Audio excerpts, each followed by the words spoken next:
नमस्कार, मैं Nitish Yadav, foundation representative green pencil foundation. तो जो हमारा फाउंडेशन है वो बेसिकली 4 बिंदुओं पर काम कर रहा है। जैसे चाइल्ड एजुकेशन हो, ठीक है, मेंस्ट्रुएशन हेल्थ हो, क्लाइमेट चेंज हो, ठीक है, और मतलब क्लाइमेट चेंज को लेकर के मैं बेसिकली आपको समझाऊं तो हमारा जो फाउंडेशन का नाम है ग्रीन पेंसिल फाउंडेशन। ग्रीन का मतलब हो गया क्लाइमेट, ठीक है, हमें अपने पर्यावरण में क्या क्या बदलाव हो रहे हैं, अपने पर्यावरण को संरक्षित करने के लिए क्या क्या करना चाहिए, बेसिकली उस चीज़ पे काम करना है, ठीक है। दूसरा है टर्म पेंसिल।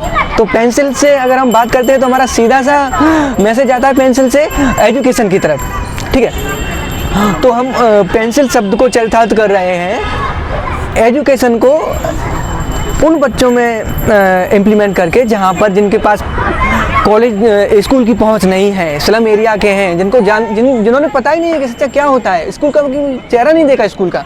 तो हम उन बच्चों के लिए वीकेंड पर क्लास रखते हैं, उनको स्टडी मटेरियल प्रोवाइड कराते हैं, उनके अच्छे मतलब अगर अच्छा खान पान होगा बच्चों का तो पढ़ने में भी अच्छा समझ में आएगा, तो हम उसके लिए उनके खान पान की व्यवस्था करते हैं। हम लोग जैसे दूसरा टर्म बताया था मैंने मेंस्ट्रुएशन वाला, तो मेंस्ट्रुएशन हेल्थ पे हम लोग क्या कर रहे हैं कि अपने देश के कश्मीर से लेकर के कन्याकुमारी तक, नॉट इवन इन इंडिया, हम अदर कंट्रीज में भी, फॉरेन कंट्रीज में भी जो अनअवेयर वुमेन्स हैं, ठीक है, या जो स्लम एरिया है, स्लम सोसाइटी है, जहाँ पर लोगों को पेट्स के बारे में जानकारी तो क्या, उनको यही नहीं पता कि हमारे साथ ये होता है, इसके क्या नुकसान है, क्या फ़ायदे हैं। तो हम उस चीज़ के बारे में वहाँ पर पूरा कैंप लगाते हैं अपना, ठीक है। और कैंप लगाने के बाद हम पूरा, हमारी जो एक्सपर्ट की टीम है वो पूरा समझाती है कि इससे क्या दिक्कतें हैं, और फिर आप उसकी सावधानियाँ बरतेंगे तो उसके क्या फ़ायदे हैं, ठीक है। और बाद में हम जो अभी हमने जो हमारा एक करंट इनिशिएटिव है वो ये है कि हम लोग एशिया का एक सबसे फास्टेस्ट एंड लार्जेस्ट सर्वे करने के लिए अपना इनिशिएटिव लाए हैं। तो इसमें हम लोग वुमेन्स हेल्थ को लेकर के, या फिर एजुकेशन की बात की जाए तो उसमें हम लोग सेक्स एजुकेशन को लेकर के एशिया का सबसे लार्जेस्ट कैंपेन इनिशिएटिव किए हैं, ठीक है। और दूसरा है क्लाइमेट चेंज को लेकर के। तो क्लाइमेट चेंज को लेकर के हमारा क्या है कि हमने देश के डिफरेंट सिटीज़ में मतलब विलेज में जा कर के हम लोग one home one tree project लेकर के आए। तो one home one tree project के तहत हमने पौधों का वितरण किया, हमारी टीम ने जाकर के खुद पौधे लगाए, ठीक है, और लोगों को मतलब अवेयर किया कि आप पौधे लगाइए। जैसे कि हमने अभी अपना कोविड का जो महामारी थी उसमें जो थर्ड वेव आई, तो हमने वहाँ पर देखा कि ऑक्सीजन की कमी हो रही थी, ठीक है। इतना लोग कोविड की वजह से मतलब इतनी जनहानि नहीं हो रही थी, उतनी जनहानि ऑक्सीजन की वजह से हो रही थी। तो ये सब किस लिए हो रहा था? क्योंकि हमारा पर्यावरण में वनोन्मूलन इतना कर दिया गया है कि ऑक्सीजन की मतलब पर्याप्त उपलब्धता नहीं हो पा रही है। तो उसके लिए हम वन होम वन ट्री का प्रोजेक्ट लाए हैं और हमारा काफ़ी बृहद स्तर पर हमारा प्रोजेक्ट अच्छे से काम कर रहा है। और दूसरा जैसे कि हमारे बहुत सारे वाहन चलते हैं, जो डीजल वेस्ट वाहन होते हैं, वो थोड़ा पॉल्यूशन की मात्रा भी उनमें थोड़ा ज़्यादा रहती है।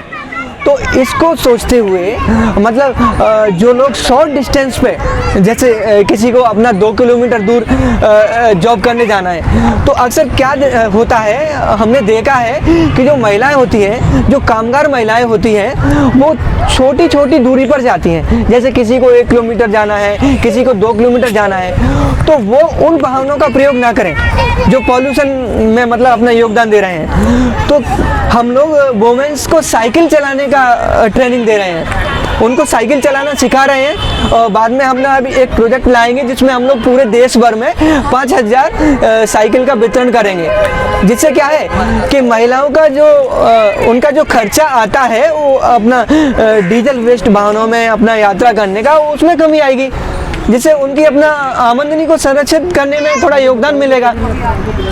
और दूसरी बात, हमारे पर्यावरण जो संरक्षण है उसमें भी मदद मिलेगी।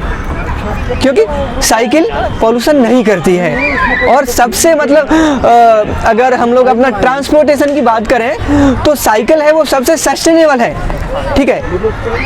वो जो पिछली पीढ़ी है उनको तो फायदा पहुंचाते ही हैं और आने वाली पीढ़ी के लिए भी चीज़ों को संरक्षित करते हैं। तो ये हमारा बेसिकली मैं 4 मतलब जो हमारे मोटिव्स हैं उन पे मैं चर्चा किया हूँ।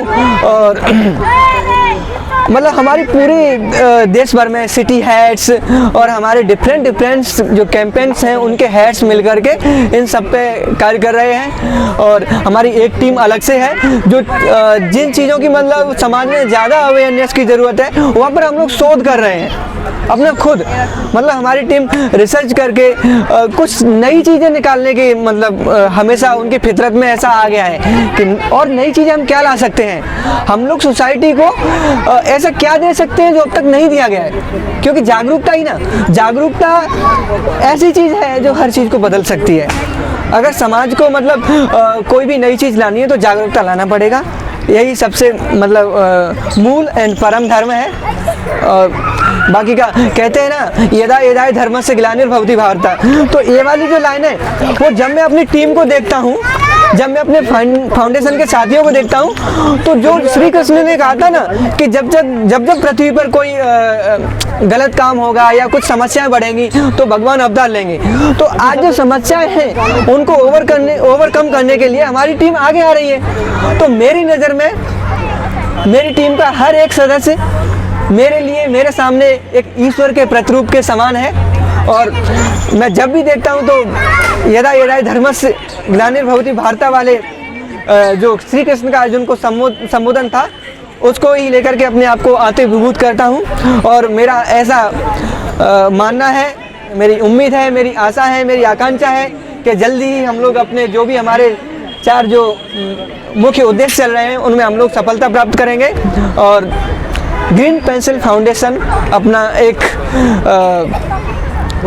उदाहरण प्रस्तुत करेगा कि हम कर सकते हैं तो कोई भी कर सकता है।